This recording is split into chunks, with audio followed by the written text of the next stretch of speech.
जय Hind. PCS maker official YouTube channel में आप सभी का स्वागत है। देखिए फ्रेंड्स, ज्ञान बिंदु जीएस एकेडमी की तरफ से बिहार दुर्गा पीटी एग्जाम के लिए होमवर्क सीरीज जो था वो डे नंबर 41 करेंगे फ्रेंड्स। और ये देखिए आपका डे 41 मतलब लगभग आपका मॉडर्न हिस्ट्री, फिजिक्स, इकोनॉमिक्स और ये सब जो आपके जो टॉपिक है सब आपके कंप्लीट हो गए हैं। ठीक है फ्रेंड्स, तो आपको नया टॉपिक स्टार्ट किया गया है बिहार स्पेशल स्टार्ट किया है फ्रेंड्स। और आपको साथ में बिहार स्पेशल के साथ जो स्टार्ट किया गया है वो आपको स्टार्ट किया गया क्या, तो याद रखिएगा कि एंशिएंट हिस्ट्री भी स्टार्ट किया गया। ठीक है, तो प्लीज आप वीडियो को मिस मत कीजिएगा। और टॉपिक्स वाइज करंट अफेयर्स यहाँ पे स्टार्ट करने देखने को मिला है। ठीक है, फिर तो देखते हैं आज का हमारा फर्स्ट क्वेश्चन। और देखिए ये आज का होमवर्क है 3/4/2025, यानी कि आज का होमवर्क है। और याद रखिएगा ये आपके आने वाले जितने भी एग्जाम है सभी एग्जाम के लिए बहुत ही ज्यादा इंपॉर्टेंट है। प्लीज वीडियो को मिस मत कीजिएगा, शुरू से अंत तक जरूर देखिएगा। देखते हैं आज का हमारा फर्स्ट क्वेश्चन क्या है। करंट अफेयर्स देखिएगा और क्वेश्चन बैंक से रिलेटेड प्रश्न है।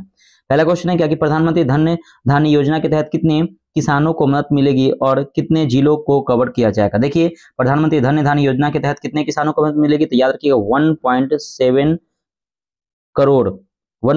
करोड़ किसानों को ये धन धान्य योजना के तहत मदद मिलेगी। और याद रखिएगा कितने जिलों को कवर किया जाएगा, तो याद रखिएगा 100 जिलों को। याद रखिएगा कितने जिलों को, तो याद रखिएगा 100 जिलों को क्या किया जाएगा, 100 जिलों को कवर किया जाएगा। ये ध्यान रखिएगा 100 जिलों को। ठीक है, अब देखिए अगर हम बात करते हैं क्या कि पीएम धन धान्य योजना की शुरुआत कब हुई थी, तो देखिए इसकी शुरुआत 2025 में हुई थी। यानी कि शुरुआत कब हुई थी, 2025 में इसकी शुरुआत हुई थी। ये ध्यान रखिएगा। अब देखिए यहाँ से क्वेश्चन बनता है कि एक आपका होता है पीएम किसान निधि योजना। सुनिएगा, पीएम किसान सम्मान निधि योजना जो है, पीएम किसान सम्मान निधि योजना है, इसकी शुरुआत कब हुई थी, तो 2019 में ये आया था। ठीक है, और देखिए इसके तहत कहा गया था पीएम किसान सम्मान योजना के तहत कि 6000 सालाना दिया जाएगा और ये 3 किस्तें में दिया जाएगा। ये ध्यान रखिएगा 2-2000 करके। ठीक है, देखिए और कुछ और हम लोग देखते हैं कि राष्ट्रीय कृषि बाजार योजना कब आया था, तो याद रखिए 2016 में आया था। 2016 में राष्ट्रीय कृषि बाजार योजना, याद रखिएगा राष्ट्रीय कृषि बाजार योजना आया था कब, 2016 में इसको शुरू किया गया था। ये ध्यान रखिएगा। नेक्स्ट क्वेश्चन देखते हैं हम लोग। अगला क्वेश्चन है आपका 2 नंबर की, स्कूलों तथा उच्च शिक्षा के लिए डिजिटल रूप में भारतीय भाषाओं के लिए पुस्तकें उपलब्ध कराने के लिए कौन सी योजना शुरू की गई है, तो याद रखिए इसका नाम है भारतीय भाषा पुस्तक योजना। लिखिएगा भारतीय भाषा पुस्तक योजना। याद रखिएगा कि स्कूल तथा उच्च शिक्षा के लिए डिजिटल रूप में भारतीय भाषाओं के लिए पुस्तक उपलब्ध कराने के लिए भारतीय भाषा पुस्तक योजना की शुरुआत की गई है। ध्यान कब से, तो याद रखिए 2025 से शुरू की गई, 2025 से। ठीक है, ये ध्यान रखिएगा। अगर हम बात करते हैं क्या राजभाषा की, तो सुनिएगा अगर हम बात करते हैं राजभाषा की, अगर हम बात करते हैं कि राजभाषा को कब मतलब कि संवैधानिक दर्जा दिया गया था, डेट याद रखिएगा 14 सितंबर 1949 को। 1949 में क्या होता है कि राजभाषा को संवैधानिक दर्जा दिया गया था, इसीलिए हम लोग 14 सितंबर को राष्ट्रीय हिंदी दिवस के रूप में मनाते हैं। अगला क्वेश्चन नेक्स्ट है आपका 3 नंबर की, गिग वर्कर्स के लिए स्वास्थ्य सेवा किस योजना के तहत प्रदान किया जाएगा। देखिए गिग वर्कर्स के लिए स्वास्थ्य सेवा जो योजना प्रदान किया जाएगा, याद रखिएगा आयुष्मान भारत योजना। आयुष्मान भारत योजना, याद रखिएगा आयुष्मान भारत योजना के तहत क्या किया जाएगा कि गिग वर्कर्स को के लिए स्वास्थ्य सेवा योजना दिया जाएगा। आपको पता है कि आयुष्मान भारत योजना को हम लोग ना जन आरोग्य योजना भी कहते हैं। याद रखिएगा आयुष्मान भारत योजना के तहत ना 5 लाख प्रति परिवार को, यानी कि 5 लाख रुपया दिया जाएगा 1 साल के लिए प्रति परिवार को दिया जाएगा। और ध्यान रखिए इसकी शुरुआत कब हुई थी, 2018 में इसकी शुरुआत हुई थी। कहां से, तो झारखंड रांची से इसकी शुरुआत की गई थी। ये ध्यान रखिएगा। ठीक है, अब देखिए आयुष्मान, ये अगर हम बात करते हैं क्या कि आयुष्मान मंत्रालय, सुनिएगा आयुष्मान भारत योजना के तहत ना एक नोडल मंत्रालय की स्थापना किया था, इसका नाम है आयुष। ठीक है, इसका नाम क्या है फ्रेंड्स, तो इसका नाम है आपका आयुष। सुनिएगा अगर हम बात करते हैं क्या कि आयुष्मान भारत योजना के तहत के लिए एक नोडल मंत्रालय, एक आपका नोडल मंत्रालय बनाया गया था कब, तो याद रखिए 2014 में। कब बनाया गया था, 2014 में आयुष्मान मंत्रालय को बनाया गया था। और ध्यान रखिए यहाँ पे आयुष का फुल फॉर्म है, ए से हो जाएगा आपका आयुर्वेदा, वाई से हो जाएगा योगा, यू से हो जाएगा आपका यूनानी, एस से हो जाएगा सिंध और एस से हो जाएगा होम्योपैथिक। तो ये ध्यान रखिएगा। ठीक है, चलिए आगे बढ़ जाते हैं। नेक्स्ट क्वेश्चन है आपका 4 नंबर। देखिएगा कि जल जीवन मिशन के 100% कवरेज के लिए सरकार ने कुल व्यय वृद्धि के साथ योजना को कितने वर्ष तक बढ़ा दिया है। देखिए इस योजना को ना 2028 तक बढ़ा दिया गया, 2028 तक क्या कर दिया गया, बढ़ा दिया। लेकिन सुनिएगा कि जल जीवन मिशन योजना को लागू कब किया गया था, तो 15 अगस्त, याद रखिएगा 15 अगस्त 2019 को ये जल जीवन मिशन योजना है ना, इसको लागू किया गया था 15 अगस्त 2019 को। और इसका टारगेट था कि 2024 तक, सुनिएगा इसका टारगेट था कि 2024 तक क्या किया जाएगा कि जल जीवन मिशन के 100% कवरेज के लिए 2024 तक लक्ष्य रखा गया था। लेकिन ये क्या हुआ था, इस लक्ष्य को बढ़ा के कब कर दिया गया, तो 2028 कर दिया। राइट आंसर 2028 हो जाएगा। ठीक है। अब देखिएगा कुछ पॉइंट्स, अगर हम बात करते हैं क्या कि नल से जल तक अब तक मतलब कितने करोड़ घरों, तो याद रखिए 12 करोड़ घरों को, 12 करोड़ घरों को नल से जल अब तक पहुंचाया गया है 12 करोड़ घर तक। अगर एक क्वेश्चन आता है क्या कि हर घर जल में, सुनिएगा कि हर घर जल में जो टॉप राज्य है वो कौन सा है, तो याद रखिए टॉप राज्य आपका गोवा है। हर घर जल में टॉप राज्य कौन है, गोवा है। अगर हम बात करते हैं क्या कि हर घर जल में मतलब कि 100वां जिला कौन है, 100वां जिला, ये भी क्वेश्चन आता है कि 100वां जिला कौन सा, याद रखिए चंबा, चंबा जिला। ये कहाँ का है, हिमाचल प्रदेश का ये चंबा जिला है। एक और क्वेश्चन आता है क्या कि हर घर जल में टॉप जिला कौन है, तो 100वां जिला हो गया आपका चंबा, लेकिन पूछिएगा टॉप जिला कौन है, तो टॉप जिला आपका है, याद रखिएगा कि मध्य प्रदेश का बुरहानपुर एक जिला है, याद रखिएगा बुरहानपुर, मध्य प्रदेश का एक बुरहानपुर जिला है एमपी का, जो टॉप जिला है हर घर जल योजना में, ध्यान रखिएगा। इसका लक्ष्य 2028 रखा गया। अगला क्वेश्चन है आपका 5 नंबर कि प्रधानमंत्री जनजातीय उन्नत ग्राम योजना के तहत कितने गांवों को जोड़ा जाएगा और कितने आदिवासी लोगों को लाभ पहुंचाया जाएगा, तो ध्यान रखिएगा कितने गांवों को जोड़ा जाएगा, तो याद रखिए 63,000 गांवों को, 63,000 गांवों को जोड़ा जाएगा, ये ध्यान रखिएगा। और कितने आदिवासी लोगों को लाभ पहुंचाया जाएगा, तो 5 करोड़ आदिवासी लोगों को, याद रखिए 5 करोड़ आदिवासी लोगों को क्या किया जाएगा, तो लाभ पहुंचाया जाएगा, ये ध्यान रखिएगा। अब देखिए फ्रेंड्स, यहाँ पे हम कुछ देख लेते हैं आदिवासी से संबंधित प्रश्न। देखिए पहले तो ये हो जाएगा प्रधानमंत्री जनजातीय उन्नत ग्राम योजना को मतलब कब पेश किया गया था, तो 2024 में आया था, 2024 के बजट में ही आया था, पहला क्वेश्चन। दूसरा क्वेश्चन ये बन सकता है कि जनजातीय, देखिएगा अब हम लोग देखते हैं क्या जनजातीय से, तो सबसे पहले अगर हम बात करते हैं जनजातीय विश्वविद्यालय कहाँ खोला गया, तो झारखंड में, याद रखिए झारखंड में क्या खोला गया, तो जनजातीय विश्वविद्यालय खोला गया है। और याद रखिएगा कि जनजातीय पार्क भी, और याद रखिए जनजातीय क्लस्टर, ये भी याद रखिए क्लस्टर, जनजातीय क्लस्टर ये कहाँ खोला गया, तो मतलब कि जनजातीय विश्वविद्यालय, जनजातीय पार्क और जनजातीय क्लस्टर ये कहाँ खोला गया, तो झारखंड में खोला गया है, ठीक है। एक क्वेश्चन आता है क्या कि भारत की सबसे खूंखार जनजाति कौन है, तो सैंडलिच, इसको लिखिएगा, बहुत इंपॉर्टेंट है, सैंडलिच भारत की सबसे खूंखार जनजाति कौन है, सैंडलिच जनजाति है। और याद क्वेश्चन ये आता है कि भारत की सबसे बड़ी जनजाति कौन है, तो भील जनजाति, सबसे बड़ी जनजाति कौन है, भील। दूसरे स्थान पे कौन है, तो गोंड जनजाति, दूसरे स्थान पे कौन है, गोंड है। और तीसरे स्थान पे कौन है, तो संथाल है, तीसरे स्थान पे कौन है, तो संथाल। ये भी डेटा आप लोग याद रखिएगा, ठीक है। नेक्स्ट क्वेश्चन देखते हैं। नेक्स्ट क्वेश्चन है आपका 6 नंबर, देखिएगा प्रधानमंत्री मुद्रा योजना के तहत तरुण लोन की राशि को 10 लाख से बढ़ाकर कितना कर दिया गया। देखिए प्रधानमंत्री मुद्रा योजना के तहत तरुण लोन की राशि को 10 लाख से बढ़ाकर कितना कर दिया गया, तो 20 लाख बढ़ा दिया गया, 20 लाख कर दिया गया, ये ध्यान रखिएगा। तो आंसर 20 लाख हो जाएगा। अगर हम बात करते हैं क्या कि प्रधानमंत्री मुद्रा योजना के मतलब कि कब शुरू किया गया, तो 2015 में इसको शुरुआत की गई थी, ध्यान रखिएगा। और ये देखिए ये प्रधानमंत्री मुद्रा योजना ना 3 प्रकार से दिया था, सुनिएगा ये 3 प्रकार से दिया था, 3 प्रकार से। पहला अगर हम बात करते हैं क्या 3 प्रकार में, देखिएगा पहला होता है शिशु, सुनिएगा शिशु, पहला हो गया शिशु, उसका हो जाएगा किशोरावस्था, किशोर हो जाएगा। और तीसरा हो जाएगा आपका तरुण, सुनिएगा तीसरा क्या हो जाएगा, तरुण। तो सुनिएगा कि प्रधानमंत्री मुद्रा योजना के तहत तरुण लोन यानी कि शिशु लोन कितना है, तो शिशु लोन है आपका 50,000, शिशु लोन कितना है 50,000। किशोर लोन कितना है, तो 10 लाख, किशोर लोन कितना है 10 लाख। और तरुण लोन कितना है, तो तरुण लोन देखिए पहले था 10 लाख, लेकिन यही इसको बढ़ाकर कितना कर दिया गया, तो 20 लाख, यानी कि तरुण लोन को बढ़ाया गया, ये ध्यान रखिएगा, ठीक है। तो 10 लाख से बढ़ाकर कितना कर दिया गया, तो 20 लाख। तो राइट आंसर क्या हो जाएगा यहाँ पे आपका हो जाएगा 20 लाख।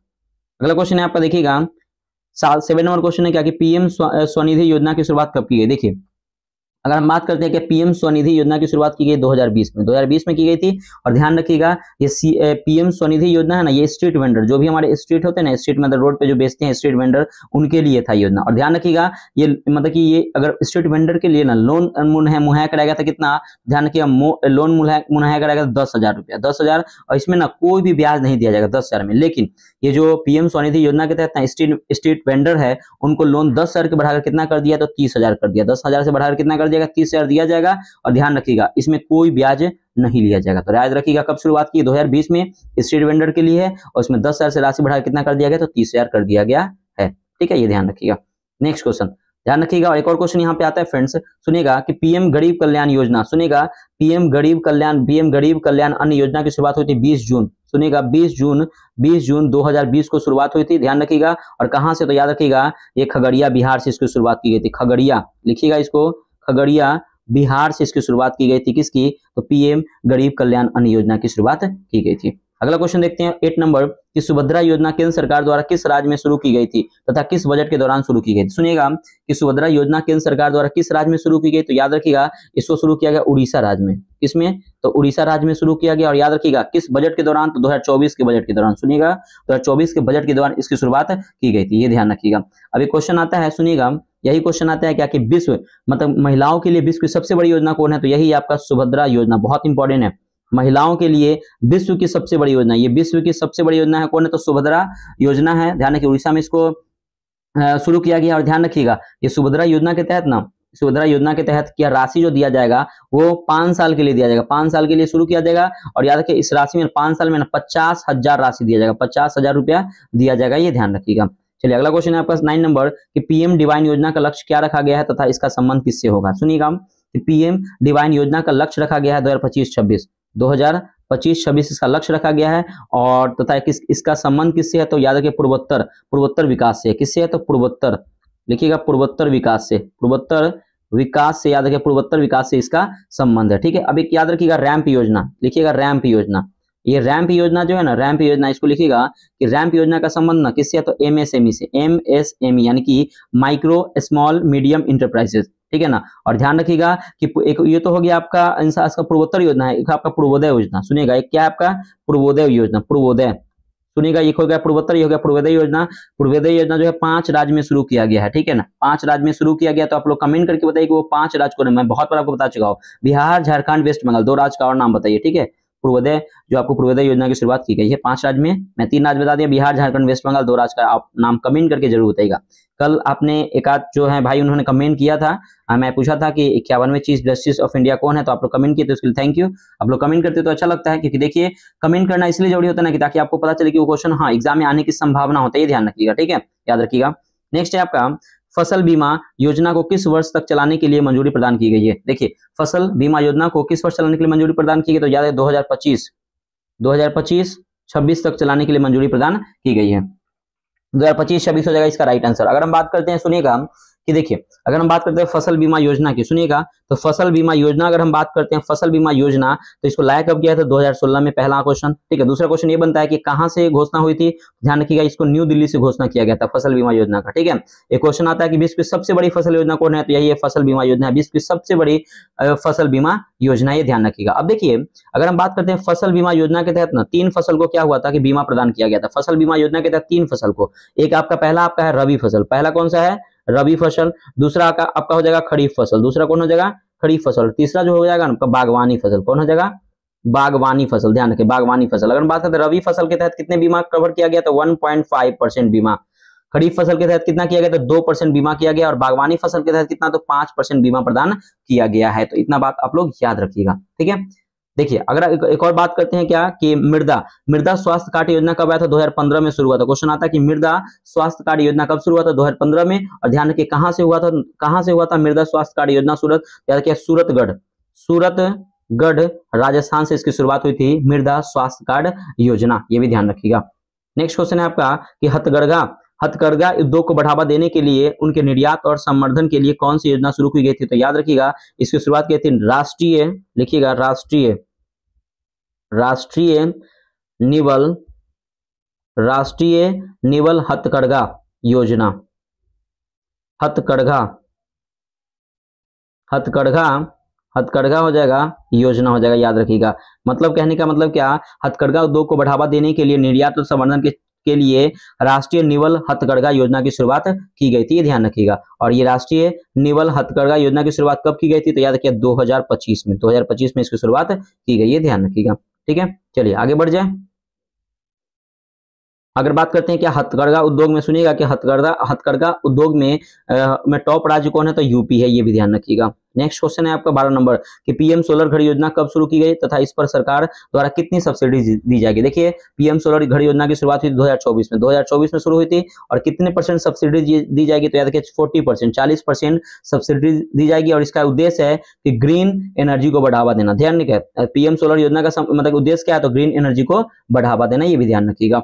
नेक्स्ट क्वेश्चन है आपका 13 नंबर की पीएम सूर्य घर मुफ्त बिजली योजना के तहत कितनी यूनिट मुफ्त बिजली दी जाएगी तथा सोलराइजेशन के लिए कितने घरों का लक्ष्य रखा गया है। तो ध्यान से सुनिएगा कि पीएम सूर्य घर मुफ्त बिजली योजना के तहत जो है ना ये मतलब क्या यूनिट मुफ्त दी जाएगी, तो याद रखिए 300 यूनिट। कितनी यूनिट, तो 300 यूनिट मुफ्त दी जाएगी। और ध्यान रखिएगा की जाएगी। और सोलराइजेशन कितने घरों का लक्ष्य रखा गया है, तो ये लक्ष्य रखा गया है आपको 1 करोड़ घरों का, 1 करोड़ 1 करोड़ घरों को क्या लक्ष्य रखा गया इसको लगाने का। और ध्यान रखिएगा ये सोलर मतलब ये जो आपके जो पीएम सोलर घर योजना है इसकी शुरुआत ये मतलब कि पीएम सूर्य घर मुक्ति बिजली योजना के तहत कितनी यूनिट मिली तो याद रखिए 2030 300 यूनिट, ठीक है। और बिजली मतलब कि फ्री बिजली मिलेगी और 1 करोड़ घरों में लगाया जाए। इसकी शुरुआत हुई थी 2024 में, यही मैं बताना चाह रहा हूँ। तो पीएम सूर्य घर मुक्त बिजली योजना की शुरुआत 2024 में हुई थी।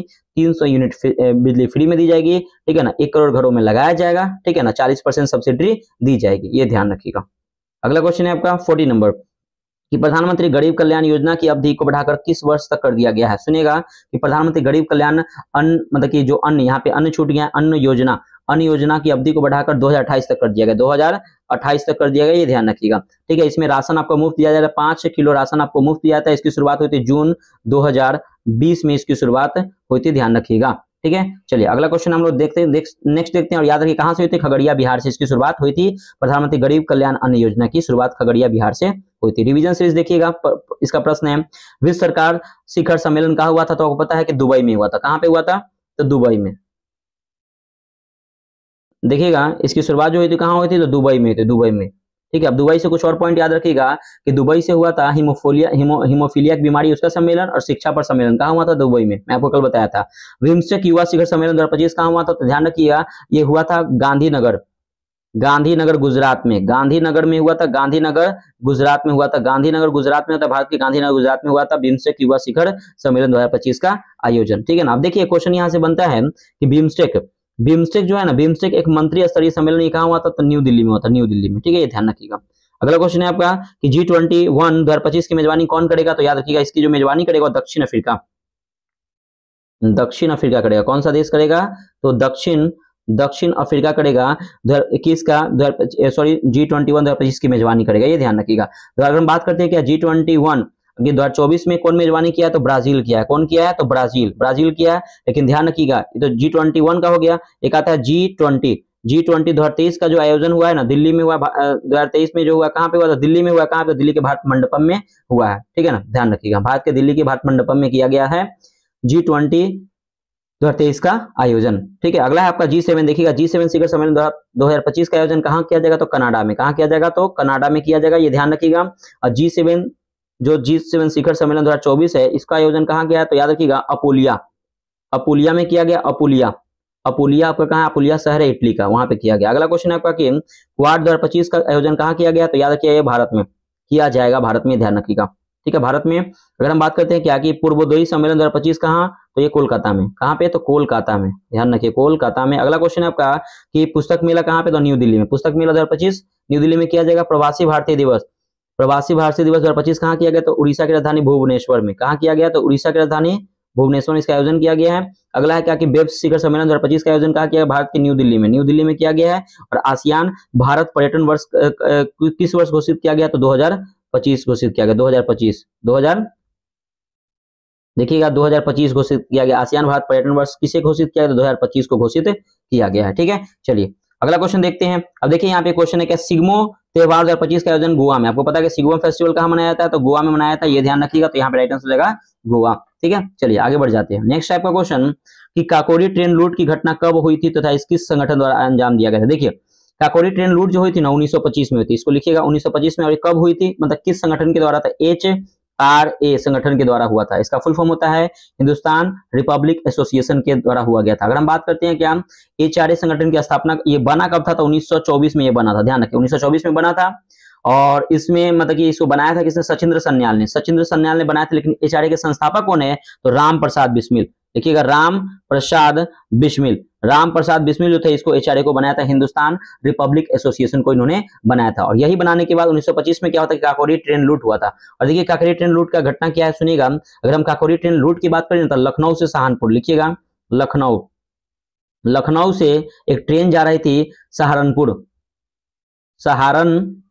लखनऊ से एक ट्रेन जा रही थी सहारनपुर। और वही लखनऊ के काकोरी नामक स्टेशन पर क्या हो गया था कि यहाँ पे लखनऊ के काकोरी नामक ट्रेन पे क्या हो गया थी, लूट लिया गया था। जिसमें लूटा गया था ना, उसमें 4 लोगों को फांसी की सजा दी गई थी। उन 4 लोगों का नाम क्या है, उनको सुनिएगा। पहला नाम है रोशन सिंह, बहुत इंपॉर्टेंट, रोशन सिंह है। पहला नाम कौन है, रोशन सिंह है। दूसरा नाम है आपका राजेंद्र लहरी, राजेंद्र लहरी, या तीसरा नाम है आपका अशफाक उल्ला खां, और चौथा है राम प्रसाद बिस्मिल। ये चारों लोगों को क्या हुआ था कि काकोरी ट्रेन एक्शन के लिए इनको फांसी दे दिया गया है। ठीक है, अगर हम बात करते हैं इसको फांसी देने के बाद ना एचआरए का मतलब खत्म होने लगा, तो एचआरए के जगह पे ना एक स्थापना हुआ एचएसआरए। ठीक है ना, एचएसआरए की स्थापना हुआ कब? तो 1928 में एचआरए की स्थापना हुआ। एचआरए की जगह पे कौन आया? तो एचएसआरए आया। इसका स्थापना भगत सिंह और चंद्रशेखर आजाद मिलकर इन्होंने किया था। ये ध्यान रखिएगा, इतना पॉइंट। ठीक है, चलिए आगे बढ़ जाए।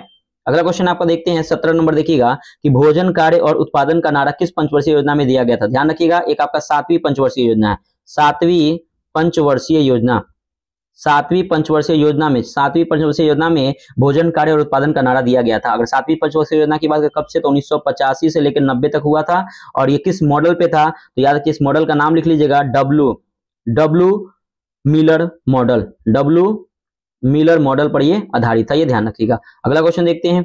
नेक्स्ट है आपका कि वायु प्रदूषण की रोकथाम को नियंत्रण में अधिनियम को किस वर्ष पारित किया गया था? तो ध्यान रखिएगा, ये 1981 में पारित किया गया था। 1981 में क्या होता कि 1981 में इसको पारित किया गया था। ठीक है ना, वायु अधिनियम को किस वर्ष पारित किया गया था? 1981 में। कुछ अधिनियम यहाँ पे ध्यान से सुनिएगा। सबसे पहला आपका पर्यावरण संरक्षण अधिनियम कब आया था? तो 1986 में। क्वेश्चन आता है कि पर्यावरण संरक्षण अधिनियम 1986 में। वन्य जीव संरक्षण अधिनियम कब आया था? तो 1972 में। 1972 में। वन्य जीव संरक्षण अधिनियम कब आया था? तो 1972 में। एक क्वेश्चन आता है कि टाइगर परियोजना कब आया था? तो 1973 में। टाइगर परियोजना कब आया था? 1973 में। एक आया था आपका स्टॉकहोम सम्मेलन कब हुआ था? तो 1972, 1972 में। ध्यान रखिएगा, स्टॉकहोम सम्मेलन 1972 में, और वन्य जीव संरक्षण भी 1972 में। ध्यान रखिएगा।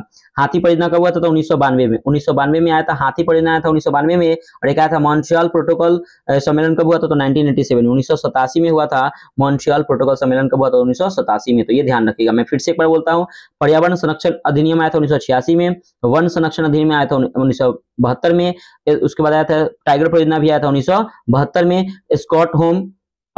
टाइगर परियोजना आया था 1973 में। ध्यान रखिए, टाइगर परियोजना आया था 1973 में, और स्कॉटहोम सम्मेलन आया था 1972 में, और हाथी परियोजना आया था 1992 में। अगर हम बात करते हैं मॉन्ट्रियल प्रोटोकॉल सम्मेलन आया था 1987 में। तो इतने परियोजना है, आप लोग इसको ध्यान रखिएगा। ठीक है, चलिए अगला क्वेश्चन है आपका 19 नंबर कि आंत ज्वर किस जीवाणु के कारण होता है? देखिए, आंत ज्वर होते हैं ना, आंत ज्वर ये जो होते हैं ना आपके साल्मोनेला टाइफी से होता है। ध्यान रखिए, इसको लिखिएगा साल्मोनेला टाइफी। याद रखिए, साल्मोनेला टाइफी से क्या होता है? साल्मोनेला टाइफी से क्या होता है? ये आंत ज्वर होता है, आंत ज्वर होता है, ये ध्यान रखिएगा। अगर हम बात करते हैं कि आंत ज्वर, हम लोग टाइफाइड मतलब टाइफाइड को ना आंत ज्वर कहते हैं, यानी कि आंत का बुखार ना हम लोग टाइफाइड को कहते हैं। याद रखिए, आंत का बुखार किसे कहते हैं? तो टाइफाइड को हम लोग आंत का बुखार कहते हैं। और याद रखिएगा, टाइफाइड जो है ना जीवाणु से होता है, याद रखिएगा। और इसका वाहक क्या है? तो दूषित पानी, गंदा पानी पीने से क्या होता है ना कि हम लोग को टाइफाइड हो जाता है। ठीक है, ये ध्यान रखिएगा। और टाइफाइड के लिए टेस्ट है, इसका नाम है Widal test. Widal test question आता है, विडाल टेस्ट। टाइफाइड के लिए एक टेस्ट होता है विडाल टेस्ट, इससे पता चलता है कि आपको टाइफाइड है या नहीं। ठीक है, चलिए अगला क्वेश्चन है आपका 20 नंबर कि केंद्रीय सत्कर्ता आयोग का कार्यकाल कितना होता है? देखिए, केंद्रीय सत्कर्ता आयोग का कार्यकाल ना 6 वर्ष, या तो 6 वर्ष, या तो 4 वर्ष, नहीं तो 65 वर्ष। या तो 4 वर्ष, नहीं तो क्या हो जाएगा? 65 वर्ष जो होता है वो केंद्रीय सत्कर्ता आयोग का कार्यकाल होता है। और याद रखिएगा, एक केंद्रीय सत्कर्ता आयोग के लिए ना एक समिति मतलब कि लाई गई थी, इसका नाम है संथानम समिति। इसको लिखिएगा, संथानम समिति के सिफारिश पर ही संथानम समिति के सिफारिश पे ही सत्कर्ता आयोग का गठन किया गया था। ठीक है, अब देखिए यहाँ पे क्वेश्चन बनता है कि प्रथम जो सत्कर्ता आयोग के अध्यक्ष कौन थे? तो श्रीनिवास। इसको लिखिएगा, श्रीनिवास जो थे वो प्रथम सत्कर्ता आयुक्त थे। लेकिन अभी वर्तमान में सत्कर्ता आयुक्त कौन है? तो एस राजीव। कौन है? तो एस राजीव। याद रखिएगा, एस राजीव जो है वो वर्तमान में सत्कर्ता आयुक्त कौन है? तो एस राजीव है, ये ध्यान रखिएगा। अगला क्वेश्चन है आपका 21 नंबर कि क्वाड की अवधारणा औपचारिक रूप से सबसे पहले कब और किसके द्वारा दिया गया था? सुनिएगा कि क्वाड की अवधारणा औपचारिक रूप से सबसे पहले ना 2007 में दिया गया था। कब? तो 2007 में दिया गया था। और किसके द्वारा दिया गया था? तो याद रखिएगा, ये शिंजो अबे के द्वारा। बहुत इंपॉर्टेंट है इनका नाम, सुनिएगा, शिंजो अबे के द्वारा ये क्वाड का मतलब कि अवधारणा दिया गया था शिंजो अबे के द्वारा। ठीक है ना, लेकिन ध्यान रखिएगा, अगर हम बात करते हैं कि क्वाड को ना औपचारिक रूप से कब लागू किया गया था? तो औपचारिक रूप से ना 2017 में लागू किया था। औपचारिक रूप से 2017 में लागू किया गया था। ठीक है ना, देखिए अगर हम बात करते हैं क्वाड से, तो सुनिएगा, क्वाड में कौन से देश शामिल है? तो क्वाड में ना 4 देश शामिल है। आपका हो गया भारत, दूसरा हो गया यूएसए, तीसरा हो गया आपका जापान, तीसरा कौन हो जाएगा? जापान, और चौथा हो जाएगा आपका ऑस्ट्रेलिया। ठीक है, चौथा कौन हो जाएगा? तो ऑस्ट्रेलिया। 4 देश इसमें शामिल है। ये 4 देश को ना हम लोग मालाबार देश कहते हैं, और मालाबार देश इसको कहते हैं। ठीक है ना, और मालाबार अभ्यास इन्हीं 4 देशों के बीच में होता है, भारत, अमेरिका, जापान और ऑस्ट्रेलिया के बीच में मालाबार मतलब कि जो होता है अभ्यास, इसी के 4 देश के बीच में होता है। याद रखिएगा, एक और आपका होता है चतुर्थ। सुनिएगा, चतुर्भुज। लिखिएगा, चतुर्भुज। चतुर्भुज सुरक्षा सम्मेलन। चतुर्भुज सुरक्षा जो सम्मेलन होता है वो मतलब क्या कि सम्मेलन हुआ था 2004 में हुआ था, और यही चारों देशों के बीच में हुआ था। चतुर्भुज सुरक्षा सम्मेलन क्वाड देशों में हुआ था। क्वाड देश, जब इसमें कुछ भी होता है तो ये क्वाड देश में शामिल होते हैं। ठीक है, आगे बढ़ते हैं। नेक्स्ट क्वेश्चन है आपका 22 नंबर की, पूर्व का महाकुंभ के नाम से किस त्योहार को जाना जाता था? पूर्व का महाकुंभ याद है अंबुबाची मेला को, याद रखिएगा अंबुबाची, अंबुबाची मेला याद रखिएगा, एक अंबुबाची मेला। और याद रखिए अंबुबाची मेला कहाँ है? अंबुबाची त्योहार जिसको बोलिए अंबुबाची त्योहार कहाँ है? तो असम का है, असम।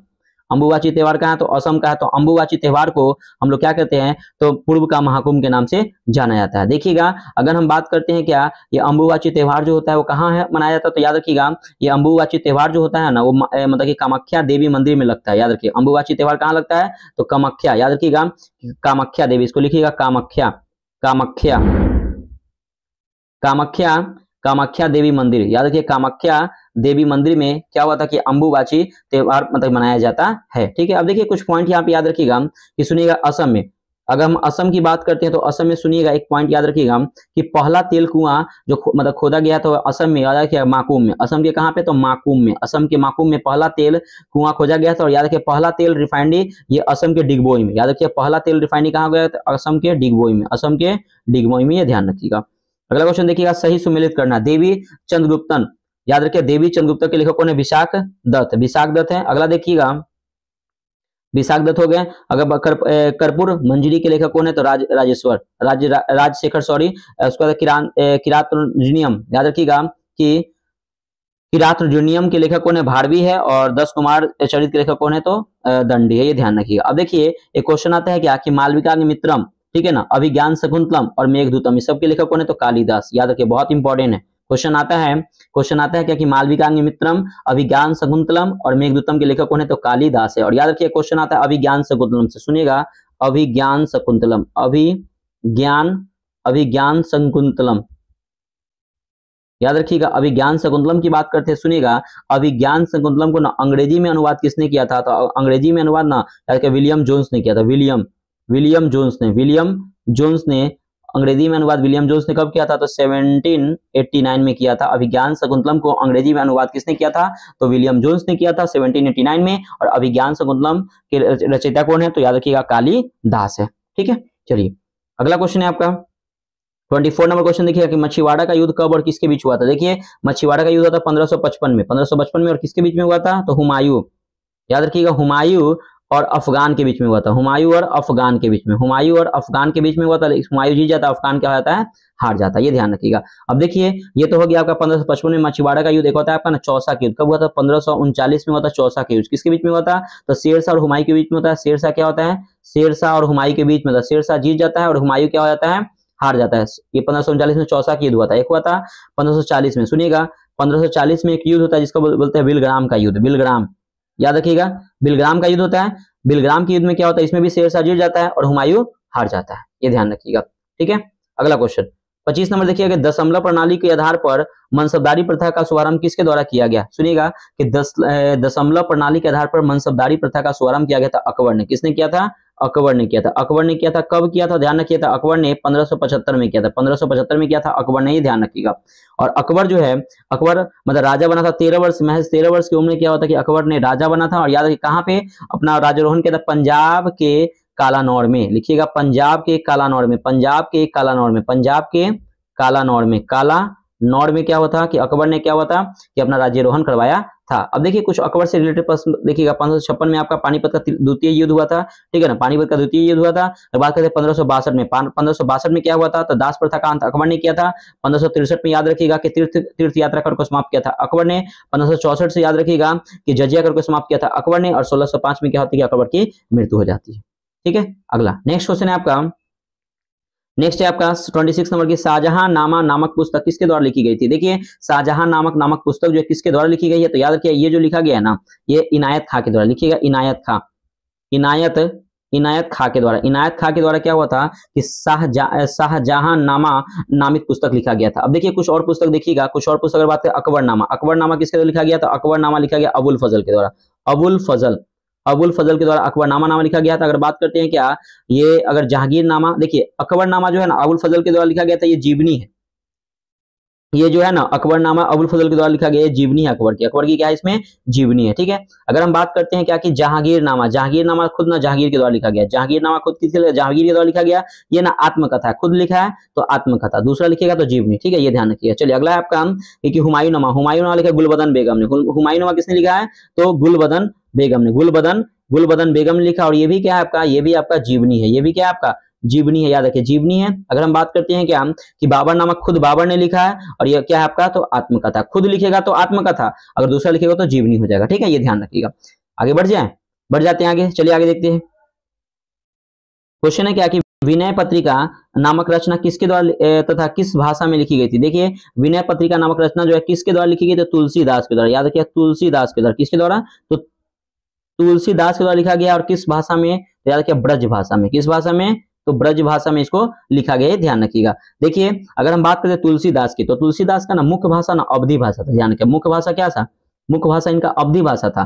ठीक है ना, ये ध्यान रखिएगा। इन्होंने बहुत सारी रचना लिखी, जिसमें कि विनय पत्रिका, क्वेश्चन आता है कि तुलसीदास ने विनय पत्रिका, गीतावली, ठीक है ना, ये सब ये तुलसीदास की रचना है, विनय पत्रिका, गीतावली। अगर हम बात करते हैं पार्वती मंगल, जानकी मंगल, राम लला नक्षत्र, हनुमान चालीसा, हनुमान बाहु, ये सब लिखा है किसके द्वारा, तो तुलसीदास के द्वारा लिखा गया है, ध्यान रखिएगा।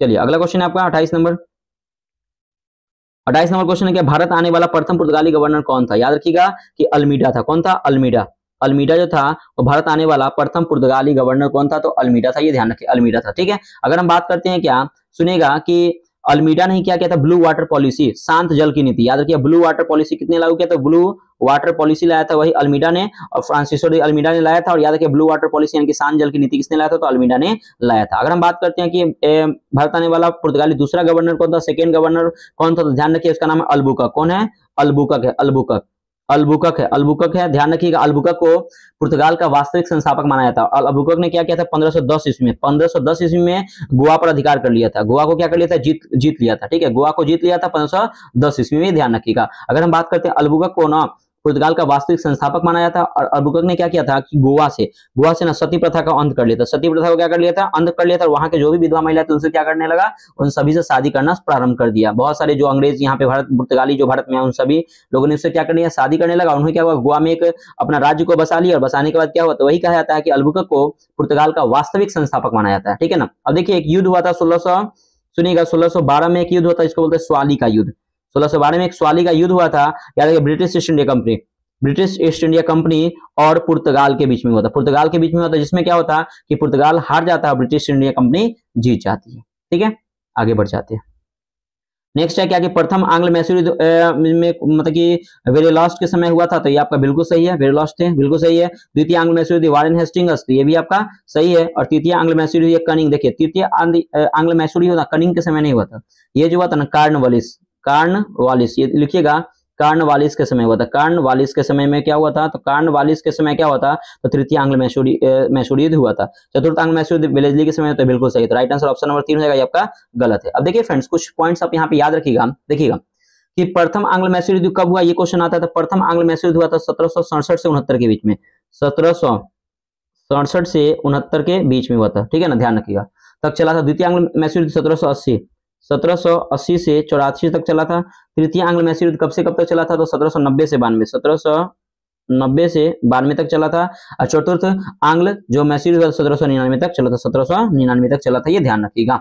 ठीक है, और याद रखिएगा एक होता है वांडीवास का युद्ध। वांडीवास का युद्ध जो हुआ तो कब हुआ था, 1760 में। याद रखिए वांडीवास का युद्ध कब हुआ था, 1760 में वांडीवास का युद्ध हुआ था। ठीक है ना, जो किसके बीच में था, ब्रिटिश, ये जो इसको सप्तवर्षीय युद्ध कब हुआ था, तो सप्तवर्षीय युद्ध हुआ था ब्रिटिश ईस्ट इंडिया कंपनी और फ्रांस के बीच में था सप्तवर्षीय युद्ध। ठीक है, ये ध्यान रखिएगा। अगला क्वेश्चन है आपका 30 नंबर की एला सापेल की संधि कब और किस युद्ध के तहत की गई थी। देखिए एला सापल की संधि ना ये की गई थी, एला सापल की संधि कब हुई थी, तो 1748 में हुआ था एला सापल की संधि, 1748 में हुआ था एला सापल की संधि। और ये कब हुआ था, किस युद्ध के में की गई थी, तो पहला कर्नाटक युद्ध। कब हुआ था, पहला कर्नाटक युद्ध। याद रखिएगा पहला कर्नाटक युद्ध में क्या हुआ था कि एला सापल की संधि हुई थी, ध्यान रखिएगा। अगर हम बात करें दूसरा कर्नाटक युद्ध में किसकी संधि के तहत समाप्त हुआ था, पौंडीचेरी। दूसरा कर्नाटक युद्ध हुआ था पौंडीचेरी की संधि के तहत समाप्त हुई थी। और तीसरा कर्नाटक युद्ध में पेरिस की संधि के तहत समाप्त हुई थी, ठीक है, आगे बढ़ जाते हैं। नेक्स्ट आपका 31 नंबर की प्रकाश में अवयवी रंगों को विभक्त होने वाली प्रक्रिया को क्या कहते हैं? तो क्या कहते हैं? वर्ण विक्षेपण कहते हैं। क्या कहते हैं? तो वर्ण विक्षेपण कहते हैं। वर्ण विक्षेपण कहते हैं, ये ध्यान रखिएगा। आगे बढ़ जाते हैं। नेक्स्ट क्वेश्चन है आपका कि थायराइड ग्रंथि द्वारा स्रावित थायरोक्सिन हार्मोन को संश्लेषण के लिए कौन सा खनिज आवश्यक है? तो याद रखिए आयोडीन आवश्यक। कौन सा खनिज? तो याद रखिए आयोडीन। आयोडीन आवश्यक। और याद रखिएगा अगर हम बात करते हैं क्या कि थायराइड ग्रंथि की, तो सबसे बड़ी अंतःस्रावी ग्रंथि कौन होती है? थायराइड ग्रंथि। लेकिन क्वेश्चन आता है कि सबसे बड़ी बहिःस्रावी ग्रंथि कौन होती है? तो यकृत होती है। दोनों कंफ्यूजन मत होइएगा, ठीक है। अगला 33 नंबर कि विब्रियो कॉलोरी नामक जीवाणु को कौन सा रोग होता है तथा यह शरीर की किस ग्रंथि को प्रभावित करती है? सुनिएगा कि विब्रियो कॉलोरी जो नामक जो जीवाणु से होने का रोग कौन सा होता है? तो हैजा। ये कौन सा होता है? तो हैजा होता है। हैजा होता है, याद रखिएगा। विब्रियो कॉलोरी नाम जीवाणु से हैजा रोग होता है। यह शरीर के किस ग्रंथि को प्रभावित करता है? तो हैजा जो है ना वो आंत को प्रभावित करता है। किसको प्रभावित करता है? तो आंत को प्रभावित करता है, ठीक है। आंत को प्रभावित करता है, ये ध्यान रखिएगा, ठीक है ना। इसका वाहक, हैजा का वाहक क्या? दूषित पानी, ठीक है। 34 नंबर की बंगाल विभाजन के समय बंगाल की कुल जनसंख्या कितनी? देखिए बंगाल विभाजन हुआ था 1905 में, और जब 1905 में हुआ था ना तो ऐसा कहा जाता है कि बंगाल की कुल जनसंख्या थी 7.85 करोड़। आपको डेटा आपको चेंज देखने को मिलेगा, तो आप एक बार देख लीजिएगा, ठीक है। अगला क्वेश्चन है आपका 35 नंबर की कोई भी विधेयक धन विधेयक को किसकी अनुमति से पुनः सदन में मतलब प्रतिस्थापित किया जा सकता है? यह केवल किस सदन में पुनः स्थापित होगा? ध्यान रखिएगा, कोई भी विधेयक धन विधेयक को किसकी अनुमति से पुनः सदन में प्रस्तावित किया जा सकता है? ध्यान रखिए, ये राष्ट्रपति की अनुमति से। याद रखिएगा राष्ट्रपति, ठीक है। राष्ट्रपति की अनुमति से क्या किया? इसको धन विधेयक को पेश किया जा सकता है। और याद रखिएगा केवल किस सदन में? तक केवल लोकसभा में। लोकसभा में पेश किया था, राज्यसभा में इसको नहीं पेश करते। राज्यसभा में जब ये जाएगा तो केवल 14 दिनों तक क्या राज्यसभा इसको रोक के रख सकता है। 14 दिन बाद ये स्वतः क्या हो जाता है? पारित हो जाता है। 36 नंबर की भारत में भाषाई राज्यों के विचार स्वतंत्रता पूर्व किस वर्ष पश्चात की ही प्रारंभ हो गया था? तो किस वर्ष प्रारंभ हो गया था? तो 1895 में। याद रखिएगा 1895 में प्रारंभ हो गया था। ध्यान रखिए भारत में भाषाई राज्यों का विचार स्वतंत्र पूर्व किस वर्ष मतलब प्रारंभ हो गया था? 1895 में प्रारंभ हो गया था। कहाँ पे? उड़ीसा में भाषाई आधार पर। याद रखिएगा उड़ीसा में भाषाई आधार पर। कहाँ पे किया गया था? तो उड़ीसा राज्य में। उड़ीसा में भाषाई आधार पर मांग किया गया था। किस अधिनियम से? तो 1919 के अधिनियम के तहत। 37 नंबर देखिएगा कि राज्य विधानसभा परिषद में कुल कितने सदस्य राज्य की स्थानीय स्वशासी संस्थाओं के एक निर्वाचन मंडल द्वारा निर्वाचित होंगे? तो याद रखिए 1/3 स्थानीय निकाय चुनेंगे। याद रखिए 1/3 स्थानीय निकाय 1/3 स्थानीय निकाय क्या हो जाएगा कि चुनेगा। ध्यान रखिएगा। अगला क्वेश्चन आपका 38 नंबर कि किस अधिनियम के तहत भारत सचिव को आदेश दिया गया है कि वो भारत में महालेखा परीक्षक की नियुक्ति कर सकते हैं? तो याद रखिए किस अधिनियम के तहत? तो याद रखिएगा मॉन्टेग्यू चेम्सफोर्ड अधिनियम। याद रखिएगा मॉन्टेग्यू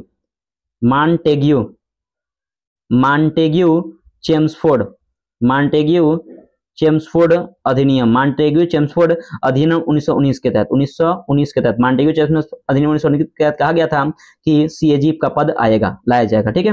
अगला क्वेश्चन देखते हैं।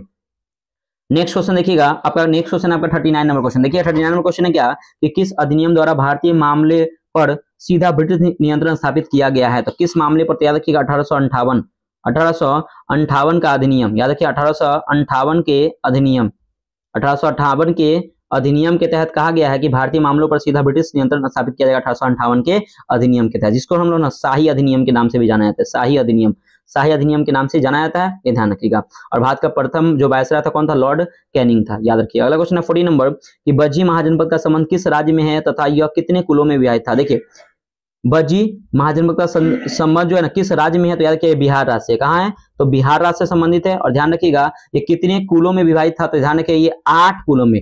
याद रखिए ये 8 कुलों में क्या था? 8 कुलों में विभाजित था। लेकिन बात करते हैं कि सबसे शक्तिशाली कौन था? तो लिच्छवी था। सबसे शक्तिशाली कौन था?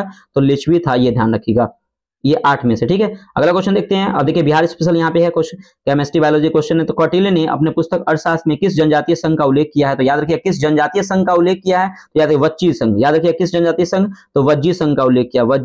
वज्जी संघ का उल्लेख किया गया। वज्जी संघ का उल्लेख किया गया है। अगर हम बात करते हैं कौटिल्य की, तो कौटिल्य की एक रचना है जिसके नाम है अर्थशास्त्र।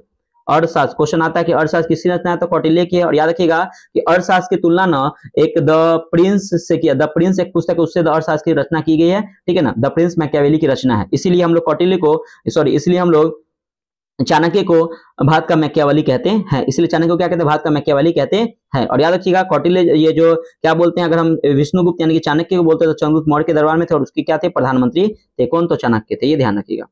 42 नंबर के 16 महाजनपदों में क्रमशः भारत के बाहर उत्तर प्रदेश, बिहार, राजस्थान, मध्य प्रदेश, दक्षिण भारत में अवस्थित महाजनपदों की संख्या कितनी है, तो ध्यान रखिएगा 16 महाजनपद में भारत से बाहर ना 2 महाजनपद, 2, एक का नाम है कंबोज और दूसरा कंधार। कंबोज और कंधार, कंबोज है और ये कंधार है, ये ध्यान रखिएगा। ठीक है, आगे बढ़ जाते हैं। नेक्स्ट है आपका 43 नंबर की लिच्छवी राज्य पर हड़ेक वंश के किस राजा ने विजय प्राप्त की थी, तो ध्यान रखिएगा मतलब कि लिच्छवी राज्य के पर हड़ेक वंश ने किस राजा ने विजय प्राप्त की थी, तो अजातशत्रु ने। किसने विजय प्राप्त की, तो अजातशत्रु ने, ये ध्यान रखिएगा, अजातशत्रु ने, ध्यान रखिएगा। और विश्व का पहला गणतंत्र कौन था, तो विश्व का पहला गणतंत्र लिच्छवी वैशाली ही था। अगला आपका 44 नंबर, विदेह साम्राज्य की राजधानी कहाँ थी तथा इसका उल्लेख किस वेद में किया गया है। देखिए मतलब कि विदेह साम्राज्य की राजधानी कहाँ थी, तो जनकपुर थी। कहाँ थी, जनकपुर। जनकपुर जो अभी वर्तमान नेपाल में, आपको पता है कि जनकपुर थी। और ये किस वेद में है, तो यजुर्वेद में। याद रखिएगा यजुर्वेद में वर्णित है। याद रखिए यजुर्वेद एक ऐसा है जो गद और पद दोनों में वर्णित है। सबसे प्राचीन वेद हमारा ऋग्वेद है।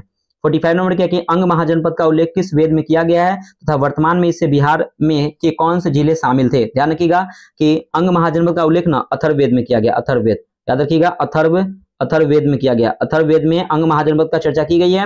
और याद रखिएगा यह बिहार के मतलब तथा वर्तमान में इसमें बिहार के कौन से जिले शामिल है, तो देखिए वर्तमान में ना मुंगेर शामिल है, मुंगेर हो गया, उसका हो गया भागलपुर और भी इसमें शामिल है, ध्यान रखिए। मुंगेर भागलपुर बस याद रखिए।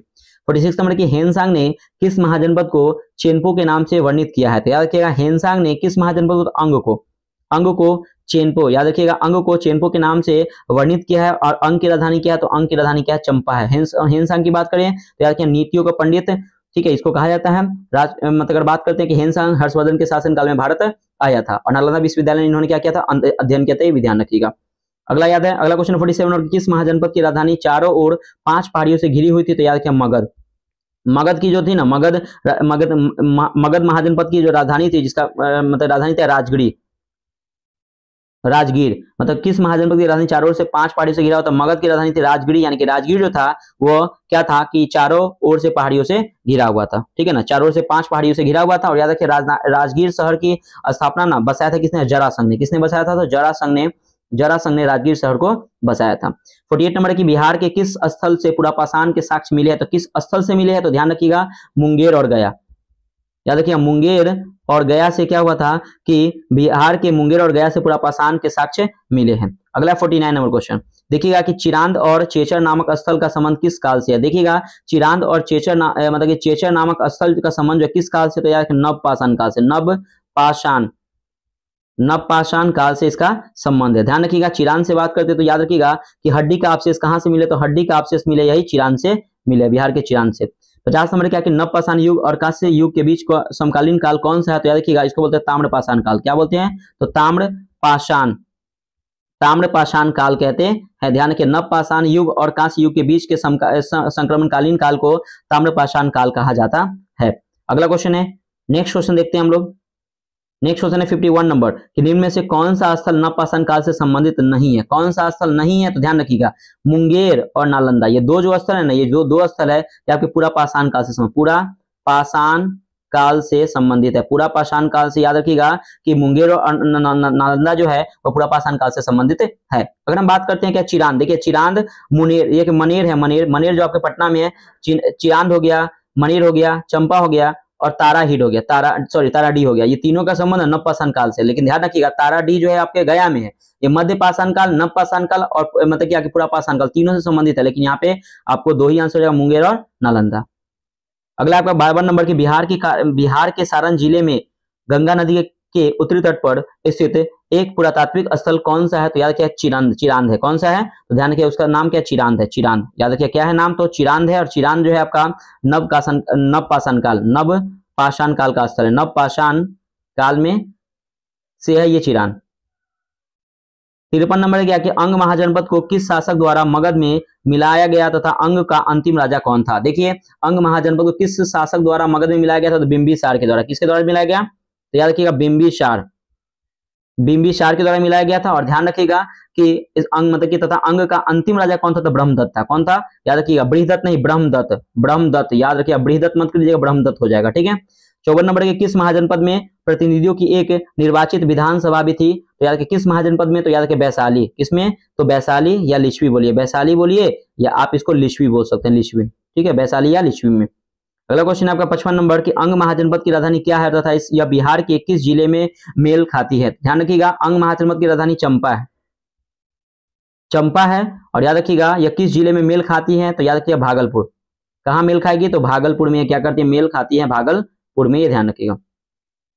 अगला क्वेश्चन नेक्स्ट है 56 नंबर की जीव विकास के क्रम में न्यूक्लियोटाइड के बहुलीकरण के द्वारा कौन सा दो न्यूक्लिक अम्ल बने हैं, तो कौन सा दो न्यूक्लिक अम्ल बने, तो डीएनए बने हैं और डीएनए और आरएनए बने। ध्यान रखिएगा डीएनए और RNA, deoxy ribo nucleic acid और राइबो न्यूक्लिक एसिड। आपको पता है कि डीएनए और आरएनए का खोज किसने, फ्रेडरिक मिश्र ने। लिखिएगा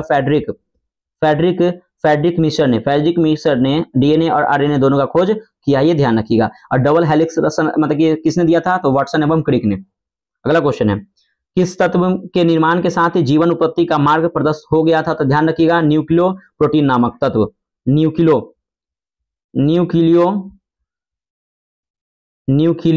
प्रोटीन नामक तत्व, न्यूक्लियो प्रोटीन नामक तत्व इसके कारण क्या होता कि निर्माण के कारण जीवन उत्पत्ति का मार्ग प्रशस्त हो गया था। अगले 58 नंबर क्या कि अनुकूल परिस्थिति में प्रारंभिक कोशिकाओं से किस कोशिका की उत्पत्ति हुई है, तो ध्यान रखिएगा कि अनुकूल परिस्थितियों में प्रारंभिक कोशिकाओं से ये मतलब यूकैरियोटिक कोशिका की उत्पत्ति हुई है, यूकैरियोटिक। लिखिएगा यूकैरियोटिक कोशिका से हुई है, ठीक है। अगला आपका 59 नंबर की सजीव तथा निर्जीव के बीच में की कड़ी को क्या कहा जाता है, तो सजीव तथा निर्जीव कड़ी को वायरस कहा जाता है, वायरस यानी कि विषाणु, वायरस कहा था। और बात करते हैं वायरस की खोज किसने किया था, तो इवानोवस्की ने वायरस की खोज की थी। और ध्यान रखिएगा कि पहला जो वायरस खोजा गया था टीएमबी, टोबैको मोजेक वायरस पे खोज किया गया था, ये ध्यान रखिएगा। अगला क्वेश्चन है आपका 16 नंबर की विकासवाद का सिद्धांत कब और किसके द्वारा दिया गया था। देखिए विकासवाद का सिद्धांत चार्ल्स डार्विन के द्वारा, सुनिएगा चार्ल्स डार्विन के द्वारा दिया गया था, चार्ल्स डार्विन ने दिया था और 19वीं शताब्दी में दिया था। 19वीं शताब्दी में दिया था कब, तो 1809 ईस्वी में, ये ध्यान रखिएगा। 61 नंबर की प्रसिद्ध प्राकृतिक मतलब चुनाव यानी कि नेचुरल सिलेक्शन का सिद्धांत किसने दिया था, तो इसका वर्णन किस पुस्तक में किया गया। देखिए नेचुरल सिद्धांत का भी सिद्धांत किसने, चार्ल्स डार्विन ने दिया था। चार्ल्स डार्विन के द्वारा दिया था किस पुस्तक में, the origin of species, the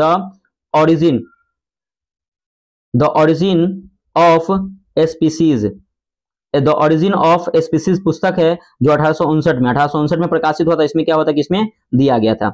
अगला क्वेश्चन है 62 नंबर की जीवों के विकास के आधार पर सही अनुक्रम को सजा लिखिए। देखिए अगर हम बात करें जीवों के विकास पर आधार पर सही अनुक्रम क्या, तो पहले आपका प्रोटोजोआ होगा, पहले प्रोटोजोआ का विकास होगा, उसके बाद प्रोटोजोआ के बाद हो जाएगा मछली, प्रोटोजोआ के बाद हो जाएगा मछली के बाद हो जाएगा उभयचर का बाद हो जाएगा आपका सरीसृप हो जाएगा। अगर सरीसृप की बात करते हैं तो स्तनधारी, स्तन क्या हो जाएगा, स्तनधारी हो जाएगा। यहाँ पे कुछ एक मैं पॉइंट आपको बताना चाहता हूँ, सुनिएगा। देखिए मछली में ना 2 हृदय कोष्ठक होते हैं, लेकिन ध्यान रखिएगा एक्सेप्शन में वेल मछली हो गया और आपका हो जाएगा वेल मछली हो जाएगा और डॉल्फिन हो जाएगा। इसमें ना 4 हार्ट चेम्बर होते हैं, क्यों, क्योंकि ये स्तनपायी होते हैं। उभयचर में कितने होते हैं, तो याद रखिएगा उभयचर में जो आपके जो हार्ट चेम्बर होते हैं 3 होते हैं, ध्यान रखिएगा, जो जल और थल में रहते हैं। लेकिन अगर सरीसृप की बात करें तो सरीसृप में भी कितने होते हैं, तो सरीसृप में जो होते हैं ना फ्रेंड्स, आपके सरीसृप में भी 3 होते हैं, जिसमें क्या एक्सेप्शन में आपका मगरमच्छ हो गया और आपका हो गया आपका मगरमच्छ हो जाएगा और आपका सोस घड़ियाल हो जाएगा। उसमें होता है 4 हार्ट चेम्बर होता है, ठीक है। और स्तनधारी में 4 होते हैं, पक्षी में भी 4 हार्ट चेम्बर होते हैं, ये भी आप लोग याद रखिएगा। यहाँ पे आया कुछ पॉइंट तो मैं यहाँ पे क्लियर कर दिया हूँ। 63 नंबर क्वेश्चन देखिएगा कि महाद्वीप जहाँ मानव से संबंधित जीवाश्म सबसे ज्यादा मिलते हैं अथवा सर्वप्रथम मानव की उत्पत्ति वाला महाद्वीप कौन सा है, तो याद रखिए अफ्रीका महाद्वीप। कौन सा महाद्वीप है, तो अफ्रीका महाद्वीप है, ये भी ध्यान रखिएगा। नेक्स्ट क्वेश्चन है आपका 64 नंबर की प्रयोगशाला में संश्लेषित किया गया पहला कार्बनिक यौगिक कौन सा था, तो ध्यान रखिएगा यूरिया था। कौन सा था, यूरिया। पहला कार्बनिक कौन था, तो यूरिया था। और ध्यान रखिए यूरिया का संश्लेषण किसने किया था, तो वोहलर ने यूरिया का संश्लेषण किया था, वोहलर ने। 65 नंबर के प्राकृतिक में सर्वाधिक पाया जाने वाला कार्बनिक यौगिक कौन सा है, तो सर्वाधिक पाया जाने वाला कार्बनिक यौगिक कौन है, तो सेल्यूलोज। कौन सा है, तो सेल्यूलोज है, ये ध्यान रखिएगा। अगला क्वेश्चन आपका 66 नंबर की बायोगैस और गोबर गैस जैसे ईंधनों का प्रमुख अवयव क्या है, तो मीथेन है। कौन है, क्या है, तो मीथेन का फॉर्मूला क्या होता है, CH4 होता है, ये ध्यान रखिएगा। अगला क्वेश्चन देखते हैं। नेक्स्ट है हमारा 67 नंबर की, प्रथम विश्व युद्ध में किस एक गैस का रासायनिक हथियार के रूप में प्रयोग किया गया था? तो मस्टर्ड गैस का, याद रखिएगा मस्टर्ड गैस का प्रयोग किया गया था। और प्रथम विश्व युद्ध हुआ था 1914 से लेके 1918 तक हुआ था, ये ध्यान रखिएगा। 68 नंबर की, प्रयोगशाला में एसिटिलीन गैस कैसे तैयार किया जाता है? देखिए प्रयोगशाला में ना एसिटिलीन गैस में तैयार करते हैं, मतलब कैल्शियम कार्बाइड जो होता है ना, कैल्शियम को कार्बाइड कहते हैं, कैल्शियम कार्बाइड, सुनिएगा कैल्शियम कार्बाइड पर क्या करते हैं ना, पानी छिड़क देते हैं। कैल्शियम कार्बाइड पर जब आप केला पकाते हैं तो घर में देखते होंगे कि माँ जो होती है आपकी, वो केला को रख के उसमें कैल्शियम कार्बाइड रख के थोड़ा सा पानी छिड़क देते हैं, तो इससे क्या होता है ना, इससे गैस निकलता है जिसका नाम है एसिटिलीन गैस, इससे ही क्या होती है कि बनती है। ठीक है, अगला क्वेश्चन है आपका 69 नंबर की, क्लोरोफ्लोरोकार्बन ज्यादातर उपयोग कहाँ किया जाता है? देखिए सीएफसी का उपयोग करते हैं ना, सीएफसी गैस में करते हैं, यानी कि सीएफसी आपको फ्रीज हो गया, एसी में इसका प्रयोग करते हैं। 70 नंबर की, प्रकाश उत्पन्न करने के लिए देखिए यहाँ पे हॉकर हो जाएगा, हॉकर लैंपों में किसका प्रयोग किया जाता है? तो ध्यान रखिए पारा का प्रयोग करते हैं। किसका प्रयोग करते हैं? तो पारा का यूज करते हैं। ठीक है फ्रेंड्स, तो देखिए आपको मैं बीच में कहीं भी आपको डिस्टर्ब नहीं किया फ्रेंड्स। प्लीज वीडियो को लाइक कीजिएगा, चैनल को सब्सक्राइब कीजिएगा, वीडियो कैसा लगा कमेंट करके बताइएगा। देखिए फ्रेंड्स, आपको जितने भी एक्स्ट्रा फैक्ट होते हैं मैं आपको अपलोड करता हूं आपके पीसीएस मेकर यूट्यूब चैनल पे, आप देख लीजिए। आपको फ्री में कहीं भी आपको इतनी अच्छे से एक्सप्लेन करके नहीं बताया जाएगा, पूरे यूट्यूब पे आप देख लीजिएगा। ये आपका पेड कोर्स है, लेकिन मैं आपको पूरा फ्री में प्रोवाइड करता हूं, जो भी अच्छे से एक्सप्लेन करता हूं मैं, जितना हो सकूं मैं आप लोगों के लिए एक्सप्लेन करता हूं, कोशिश करता हूं आपका मिस्टेक ना हो, लेकिन कभी कभी ऐसा होता है, लेकिन कोई बात नहीं फ्रेंड्स, उसके लिए अगर सॉरी अगर कभी मिस्टेक हो जाए तो देखिए आप लोग कमेंट करते हैं, जहां पे मिस्टेक होता है तो मैं अगले वीडियो में इसको सुधार देता हूं। तो प्लीज आप पीसीएस मेकर चैनल को सब्सक्राइब जरूर कीजिएगा, वीडियो कैसा लगा कमेंट करके बताइएगा, और डेली ऐसे वीडियो पाने के लिए आप चैनल को सब्सक्राइब कर लीजिए और बेल आइकन को प्रेस कर लीजिएगा। ठीक है, देखिए आज का होमवर्क क्या है, होमवर्क में करंट अफेयर्स, केंद्र सरकार तथा बिहार सरकार की योजनाएं। ठीक है, क्वेश्चन बैंक 500 से 510 पेज में पढ़ना है। एंशिएंट हिस्ट्री मगध साम्राज्य, नंदवंश से सिकंदर का आक्रमण तक पढ़ना है। पॉलिटी में भाग 12 पढ़ना है। ज्योग्राफी में सौरमंडल, तारा और ग्रह के बारे में, उपग्रह के बारे में पढ़ना है फ्रेंड। ठीक है, तो इसका पीडीएफ के लिए नीचे डिस्क्रिप्शन बॉक्स में टेलीग्राम का लिंक है, सो ज्वाइन होकर इसका पीडीएफ ले सकते हैं। ठीक है फ्रेंड्स, तो मिलते हैं नेक्स्ट वीडियो में, बाय बाय, जय हिंद दोस्तों।